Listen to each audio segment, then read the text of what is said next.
Chapter 4. The Plan of Salvation. Sorrow filled heaven, as it was realized that man was lost, and the world that God created was to be filled with mortals doomed to misery, sickness, and death, and there was no way of escape for the offender. The whole family of Adam must die. I saw the lovely Jesus, and beheld an expression of sympathy and sorrow upon his countenance. Soon I saw him approach the exceeding bright light which enshrouded the Father. Said my accompanying angel, "He is in close converse with his Father." The anxiety of the angels seemed to be intense while Jesus was communing with his Father. 3 times he was shut in by the glorious light about the Father, and the 3rd time he came from the Father his person could be seen. His countenance was calm, free from all perplexity and trouble, and shone with benevolence and loveliness, such as words cannot express. He then made known to the angelic host that a way of escape had been made for lost man. He told them that he had been pleading with his Father, and had offered to give his life a ransom, and take the sentence of death upon himself, that through him man might find pardon, that through the merits of his blood, and obedience to the law of God, they could have the favor of God, and be brought into the beautiful garden, and eat of the fruit of the tree of life. At first the angels could not rejoice, for their commander concealed nothing from them, but opened before them the plan of salvation. Jesus told them that he would stand between the wrath of his Father and guilty man, that he would bear iniquity and scorn, and but few would receive him as the Son of God. Nearly all would hate and reject him. He would leave all his glory in heaven, appear upon earth as a man, humble himself as a man, become acquainted by his own experience with the various temptations with which man would be beset, that he might know how to succor those who should be tempted, and that finally, after his mission as a teacher should be accomplished, he would be delivered into the hands of men, and endure almost every cruelty and suffering that Satan and his angels could inspire wicked men to inflict, that he should die the cruelest of deaths, hung up between the heavens and the earth as a guilty sinner, that he should suffer dreadful hours of agony, which even angels could not look upon, but would veil their faces from the sight. Not merely agony of body would he suffer, but mental agony, that with which bodily suffering could in no wise be compared. The weight of the sins of the whole world would be upon him. He told them he would die, and rise again the 3rd day, and should ascend to his Father to intercede for wayward, guilty man. The angels prostrated themselves before him. They offered their lives. Jesus said to them that he should by his death save many, that the life of an angel could not pay the debt. His life alone could be accepted of his Father as a ransom for man. Jesus also told them that they should have a part to act, to be with him, and at different times strengthen him. That he should take man's fallen nature, and his strength would not be even equal with theirs. And they should be witnesses of his humiliation and great sufferings. And as they should witness his sufferings, and the hate of men towards him, they would be stirred with the deepest emotions, and through their love for him, would wish to rescue and deliver him from his murderers, but that they must not interfere to prevent anything they should behold, and that they should act a part in his resurrection, that the plan of salvation was devised, and his Father had accepted the plan. With a holy sadness Jesus comforted and cheered the angels, and informed them that hereafter those whom he should redeem would be with him, and ever dwell with him, and that by his death he should ransom many, and destroy him who had the power of death. And his Father would give him the kingdom, and the greatness of the kingdom under the whole heaven, and he should possess it forever and ever. Satan and sinners should be destroyed, never more to disturb heaven, or the purified new earth. Jesus bade the heavenly host be reconciled to the plan that his Father accepted, and rejoiced that fallen man could be exalted again through his death, to obtain favor with God and enjoy heaven. Then joy, inexpressible joy, filled heaven. And the heavenly host sung a song of praise and adoration. They touched their harps and sung a note higher than they had done before, for the great mercy and condescension of God in yielding up his dearly beloved to die for a race of rebels. Praise and adoration were poured forth for the self-denial and sacrifice of Jesus, that he would consent to leave the bosom of his Father, and choose a life of suffering and anguish, and die an ignominious death to give his life for others. Said the angel, "Think ye that the Father yielded up his dearly beloved Son without a struggle? No, no. It was even a struggle with the God of heaven, whether to let guilty man perish, or to give his beloved Son to die for them." Angels were so interested for man's salvation that there could be found among them those who would yield their glory, and give their life for perishing man.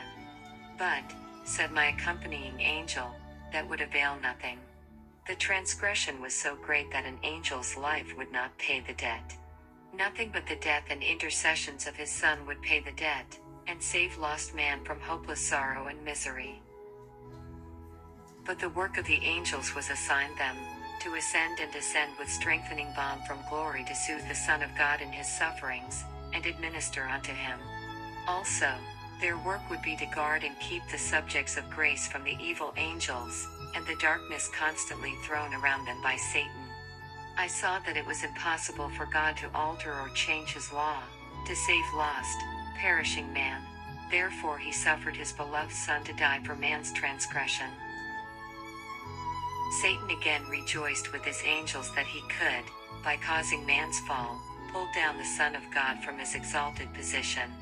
He told his angels that when Jesus should take fallen man's nature, he could overpower him, and hinder the accomplishment of the plan of salvation. I was then shown Satan as he was, a happy, exalted angel. Then I was shown him as he now is. He still bears a kingly form. His features are still noble, for he is an angel fallen. But the expression of his countenance is full of anxiety, care, unhappiness, malice, hate, mischief, deceit, and every evil. That brow which was once so noble, I particularly noticed. His forehead commenced from his eyes to recede backward. I saw that he had demeaned himself so long that every good quality was debased, and every evil trait was developed. His eyes were cunning and sly, and showed great penetration. His frame was large, but the flesh hung loosely about his hands and face. As I beheld him, his chin was resting upon his left hand. He appeared to be in deep thought. A smile was upon his countenance, which made me tremble, it was so full of evil and satanic slyness. This smile is the one he wears just before he makes sure of his victim, and as he fastens the victim in his snare, this smile grows horrible. In humility and inexpressible sadness, Adam and Eve left the lovely garden wherein they had been so happy until they disobeyed the command of God. The atmosphere was changed. It was no longer unvarying as before the transgression. God clothed them with coats of skins to protect them from the sense of chilliness and then of heat to which they were exposed. All heaven mourned on account of the disobedience and fall of Adam and Eve, which brought the wrath of God upon the whole human race. They were cut off from communing with God, and were plunged in hopeless misery. The law of God could not be changed to meet man's necessity, for in God's arrangement it was never to lose its force, nor give up the smallest part of its claims. The angels of God were commissioned to visit the fallen pair and inform them that although they could no longer retain possession of their holy estate, their Eden home, because of their transgression of the law of God, yet their case was not altogether hopeless. They were then informed that the Son of God, who had conversed with them in Eden, had been moved with pity as he viewed their hopeless condition, and had volunteered to take upon himself the punishment due to them, and die for them that man might yet live, through faith in the atonement Christ proposed to make for him. Through Christ a door of hope was opened, that man, notwithstanding his great sin, should not be under the absolute control of Satan. Faith in the merits of the Son of God would so elevate man that he could resist the devices of Satan. Probation would be granted him in which, through a life of repentance, and faith in the atonement of the Son of God, he might be redeemed from his transgression of the Father's law, and thus be elevated to a position where his efforts to keep his law could be accepted. The angels related to them the grief that was felt in heaven, as it was announced that they had transgressed the law of God, which had made it expedient for Christ to make the great sacrifice of his own precious life. When Adam and Eve realized how exalted and sacred was the law of God, the transgression of which made so costly a sacrifice necessary to save them and their posterity from utter ruin, they plead to die themselves, or to let them and their posterity endure the penalty of their transgression, rather than that the beloved Son of God should make this great sacrifice. The anguish of Adam was increased. He saw that his sins were of so great magnitude as to involve fearful consequences. And must it be that heaven's honored commander, who had walked with him, and talked with him, while in his holy innocence, whom angels honored and worshipped, must be brought down from his exalted position to die because of his transgression? Adam was informed that an angel's life could not pay the debt. The law of Jehovah, the foundation of his government in heaven and upon earth, was as sacred as God himself, and for this reason the life of an angel could not be accepted of God as a sacrifice for its transgression. His law was of more importance in his sight than the holy angels around his throne. The Father could not abolish nor change one precept of his law to meet man in his fallen condition. But the Son of God, who had in unison with the Father created man, could make an atonement for man acceptable to God, by giving his life a sacrifice, and bearing the wrath of his Father. Angels informed Adam that, as his transgression had brought death and wretchedness, life and immortality would be brought to light through the sacrifice of Jesus Christ. To Adam were revealed future, important events, from his expulsion from Eden to the flood, and onward to the first advent of Christ upon the earth. His love for Adam and his posterity would lead the Son of God to condescend to take human nature, and thus elevate, through his own humiliation, all who would believe on him. Such a sacrifice was of sufficient value to save the whole world, but only a few would avail themselves of the salvation brought to them through such a wonderful sacrifice.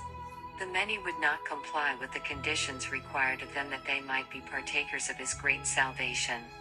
They would prefer sin and transgression of the law of God, rather than repentance and obedience, relying by faith upon the merits of the sacrifice offered. This sacrifice was of such infinite value as to make a man who should avail himself of it, more precious than fine gold, even a man than the golden wedge of Ophir.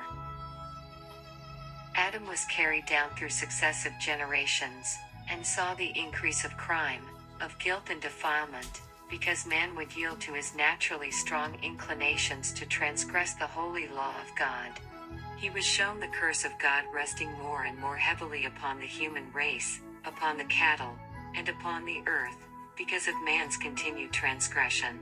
He was shown that iniquity and violence would steadily increase, yet amid all the tide of human misery and woe, there would ever be a few who would preserve the knowledge of God, and would remain unsullied amid the prevailing moral degeneracy.